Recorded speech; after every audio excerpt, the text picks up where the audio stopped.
In the early days of the pandemic, before we really understood what COVID was, there were two specialties in the hospital that had a foreboding sense that something was very strange about this virus.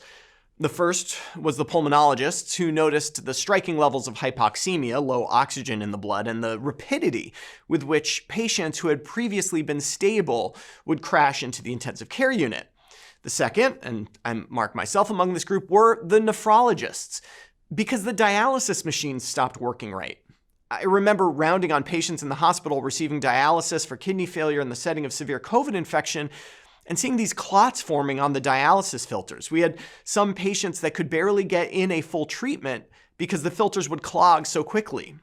We knew it was worse than flu because of the mortality rates, but these strangenesses made us realize it was different too. Not just a particularly nasty respiratory virus, but one that had effects on the body that we hadn't really seen before.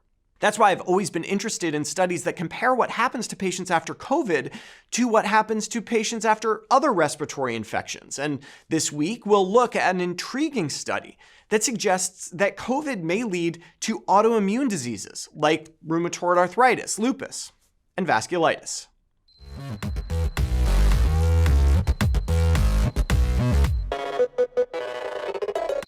The study we're discussing this week appears in the Annals of Internal Medicine and is made possible by the Universal Electronic Health Record Systems of South Korea and Japan, who collaborated to create a truly staggering cohort of over 20 million individuals living in those countries from 2020 to 2021.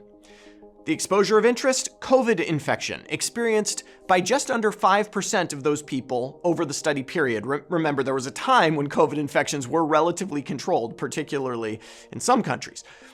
The researchers wanted to compare the risk of autoimmune disease among these COVID-infected individuals with two control groups. The first is just the general population. This is interesting, but a difficult analysis because people who become infected with COVID might be very different from the general population. As a second control group, people infected with influenza. And I like this a lot better. The risk factors for COVID and flu infection are quite similar. And the fact that this group was diagnosed with flu means at least that they're getting medical care and are sort of in the system, so to speak. But it's still not enough to just identify these folks and see who ends up with more autoimmune disease. The authors used propensity score matching to pair individuals infected with COVID with individuals from the control groups who were very similar to them.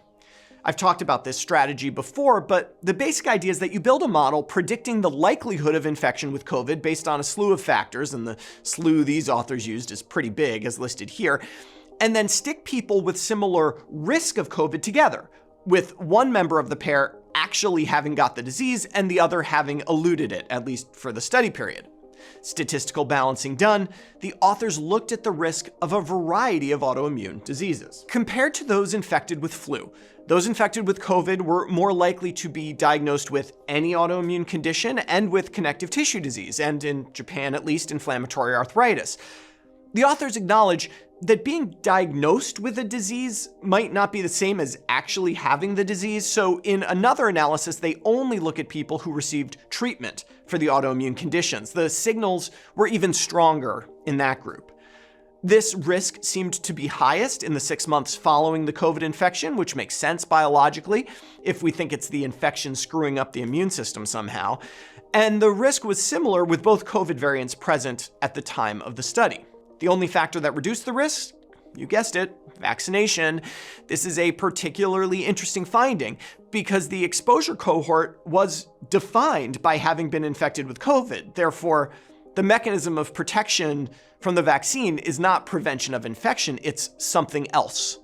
Perhaps vaccination helps to get the immune system in a state to respond to COVID infection more appropriately. Yes, this study is observational. We can't draw causal conclusions here, but it does reinforce my long-held belief that COVID is a weird virus, one with effects that are just different from the respiratory viruses we're used to. I can't say for certain if COVID causes immune system dysfunction that puts you at risk of autoimmunity. Not from this study, but I can say it wouldn't surprise me.